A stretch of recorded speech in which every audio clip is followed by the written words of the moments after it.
Welcome to online education. मैं सुजाता आडप आप सबका स्वागत करती हूँ। आज हम एसएससी बोर्ड के कुमाल भारती कक्षा 9वीं में से 12वां पाठ करने वाले हैं, जिसका शीर्षक है झलमला। अब झलमला के जो कहानीकार है वो है पुदमालाल पुन्नालाल बख्शी जी। इनका जन्म मध्य प्रदेश में हुआ था। इस कहानी द्वारा लेखक ने भाभी देवर के निश्चल प्रेम, तत्कालीन पारिवारिक स्थितियों एवं विशेष प्रसंगों से जुड़ी स्मृतियों को बड़े ही मार्मिक ढंग से प्रस्तुत किया है। तो चलिए देखते हैं झलमला पूरक पठन। मैं बरामदे में टहल रहा था। इतने में मैंने देखा कि विमला नौकरानी अपने आंचल के नीचे एक प्रदीप लेकर बड़ी भाभी के कमरे की ओर जा रही थी। मैंने पूछा, क्यों री, यह क्या है? वह बोली, झलमला। मैंने पूछा, इससे क्या होगा? उसने उत्तर दिया, नहीं जानते हो बाबू, आज तुम्हारी बड़ी भाभी पंडित जी की बहू की सखी होकर आई है, इसलिए मैं उन्हें झलमला दिखाने जा रही हूं। तब तो मैं भी किताबें फेंक कर घर के भीतर दौड़ गया। दीदी से जाकर मैं कहने लगा, दीदी थोड़ा तेल दे दो। दीदी ने कहा, जा, अभी मैं काम में लगी हूं। मैं निराश होकर अपने कमरे में लौट आया। फिर मैं सोचने लगा, यह अवसर जाने न देना चाहिए, अच्छी दिल लगी होगी। मैं इधर उधर देखने लगा। इतनी में मेरी दृष्टि में एक मोमबत्ती का टुकड़ा पड़ गया था। मैंने उसे उठा लिया और एक दिया सलाई का बक्सा लेकर भाभी के कमरे की ओर गया। मुझे देखकर भाभी ने पूछा, कैसे आए बाबू? मैंने बिना उत्तर दिए ही मोमबत्ती की टुकड़ी जलाकर उनके सामने रख दिया। भाभी ने हंसकर पूछा, यह क्या है? मैंने गंभीर स्वर में उत्तर दिया, झलमला। भाभी ने कुछ न कहकर मेरे हाथ पर 5 रुपए रख दिए। मैं कहने लगा, भाभी तुम्हारे प्रेम के आलोक का इतना ही मूल्य है?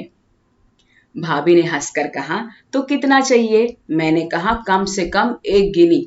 भाभी कहने लगी, अच्छा इस पर लिख दो, मैं अभी देती हूँ।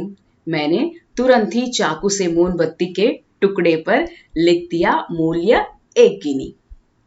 भाभी ने गिनी निकालकर मुझे दे दी और मैं अपने कमरे में चला गया। कुछ दिन बाद गिनी के खर्च हो जाने पर मैं यह घटना बिल्कुल भी भूल गया था। 8 वर्ष व्यतीत हो गए हैं। मैं बीए LLB होकर इलाहाबाद से घर लौटा। घर की वैसी दशा न थी जैसे 8 साल पहले थी।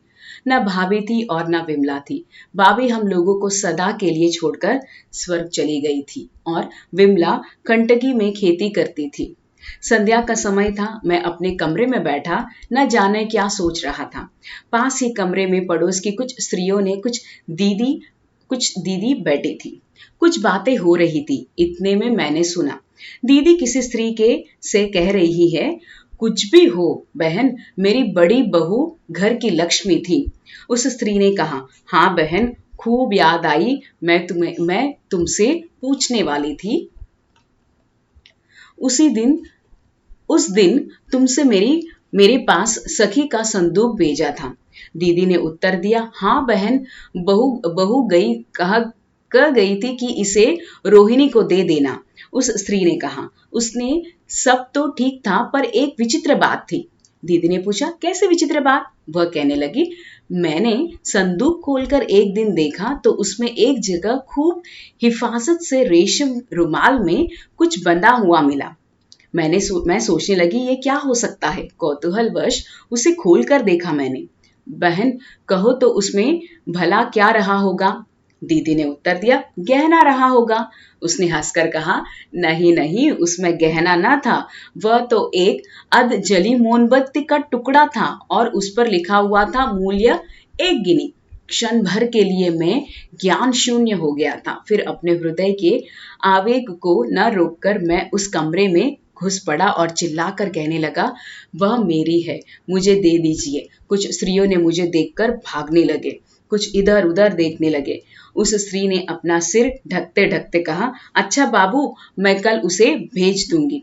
पर मैंने रात को एक नौकरानी भेजकर उस टुकड़े को मंगवा लिया था। उस दिन मुझसे कुछ नहीं खाया गया। उस दिन मुझसे कुछ खाया ही नहीं गया। पूछे जाने पर मैंने कहकर टाल दिया कि सिर में दर्द है।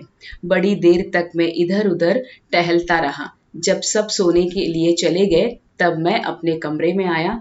मुझे उदास देखकर कमला पूछने लगी, सिर का दर्द कैसा है? पर मैंने कोई उत्तर न दिया। चुपचाप जेब में से मोमबत्ती निकाल कर जलाया और उसे एक कोने में रख दिया। कमला ने पूछा, यह क्या है? मैंने उत्तर दिया, झलमला है।